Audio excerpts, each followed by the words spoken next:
bonjour, vous êtes le médecin des Lions.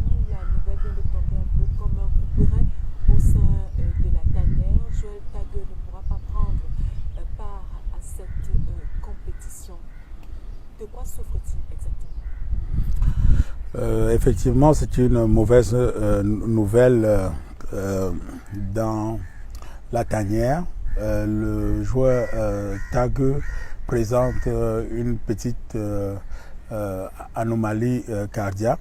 En effet, lors du bilan pré-compétition qui nous est imposé par la CAF et qui a été débuté dans son cas à Doha, on avait suspecté à l'échographie une anomalie d'origine de l'artère coronaire droite.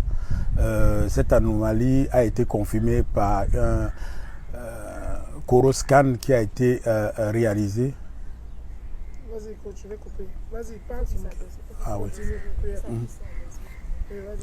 Donc, cette anomalie a été confirmée par un coroscanner qui a été réalisé hier ici à Ismaïla.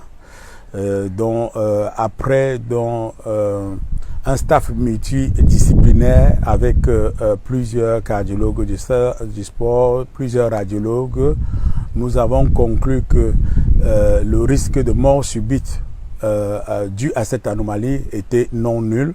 Donc, par conséquent, le staff médical a décidé de le disqualifier pour la compétition. Alors, pourquoi ces examens-là ont été faits ici en Égypte et pas au Cameroun? Vous dites que vous suspectez déjà les examens que vous avez faits à Doha, vous poussez déjà à cette suspicion-là. Pourquoi avoir attendu l'Égypte et pourquoi ne l'avoir pas fait au Cameroun? Donc effectivement, dès que j'ai eu les résultats à Doha, nous avons programmé, puisque les résultats étaient un jour avant notre départ de Doha et que au centre dans lequel on faisait le bilan ne disposait pas de coroscanner. Donc nous avons directement programmé cet examen pour le Cameroun à la clinique de la cathédrale. Malheureusement, l'examen n'a pas pu être complété parce que le joueur s'est rendu à la clinique de la cathédrale. Après 2 heures de tentative de réalisation de cet examen, c'est un centre d'ailleurs qui a l'habitude de faire ce type d'examen. Malheureusement, à cause d'un problème technique, l'examen a dû être interrompu. Et voilà, nous avons donc directement reprogrammé cet examen dès notre arrivée en Égypte, ce qui a été fait hier. Et malheureusement, le résultat tant redouté a été confirmé. Alors vous parlez de risque non nul. Est-ce qu'il y a moyen de corriger cette anomalie Certes, c'est une mauvaise nouvelle, mais dans la mauvaise nouvelle, il y a quand même une part de bonne nouvelle parce que cette anomalie est une anomalie qui est curable sur le plan chirurgical parce qu'on peut corriger l'implantation de cette artère. L'artère n'est pas malade, elle est juste mal implantée. Avec la chirurgie cardiaque, on peut ajuster le tir et ce qui pourra permettre au joueur, après une convalescence, de reprendre son activité. Et vous devez savoir que malheureusement, il y a certains sportifs à qui on découvre des anomalies qui sont non curables et chez qui on doit décider l'arrêt du sport de compétition. Donc, dans un malheur, on peut dire c'est plutôt une bonne chose pour le sportif parce qu'il a eu la chance qu'on puisse diagnostiquer son problème cardiaque avant qu'il y ait un événement malheureux. Très souvent, la question que les journalistes et l'opinion publique nous posent à nous médecins du sport, c'est que comment ça se fait que vous faites les bilans tous les jours à des sportifs, mais que les sportifs s'écroulent quand même sur le terrain.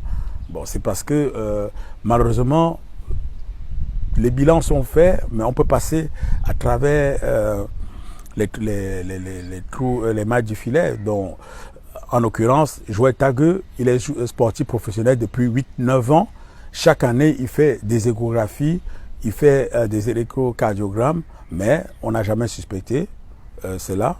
Bon, il a fallu que la cardiologue à Doha soit un peu plus perspicace et qu'elle m'appelle et puis nous avons confirmé ensemble qu'il y avait une implantation anormale et puis nous avons fait notre travail, c'est-à-dire nous avons poussé les bilans et maintenant ça nous permet, excusez-moi, de mettre le joueur à l'abri de ce risque de mort subite et de lui proposer un traitement dans les semaines à venir. Mais bien sûr, ça sera fait en concertation avec son club. Alors cette nouvelle arrive pratiquement à la veille du premier match du Cameroun dans cette compétition.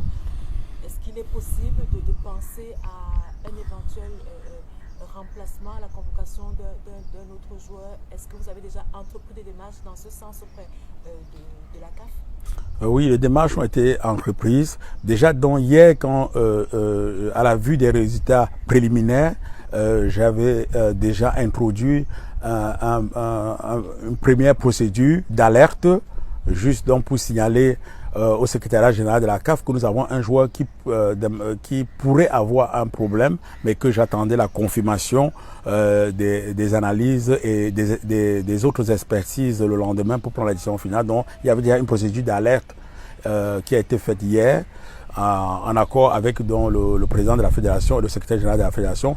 Et dès que nous avons eu la confirmation ce midi, j'ai introduit dans la procédure finale, donc qui confirme l'exclusion définitive du joueur et en demandant que le joueur soit remplacé. Mais la décision finale ne nous revient pas. C'est maintenant la commission médicale de la CAF, sur base du rapport circonstancié que j'ai fait et aussi sur base de l'avis du secrétariat général de la CAF, qui vont prendre la décision que nous espérons arriver d'ici ce soir. Merci monsieur William Dachou, professeur William Dachou. Je rappelle que vous êtes le médecin des Lions en Attaque. Merci madame Betougo.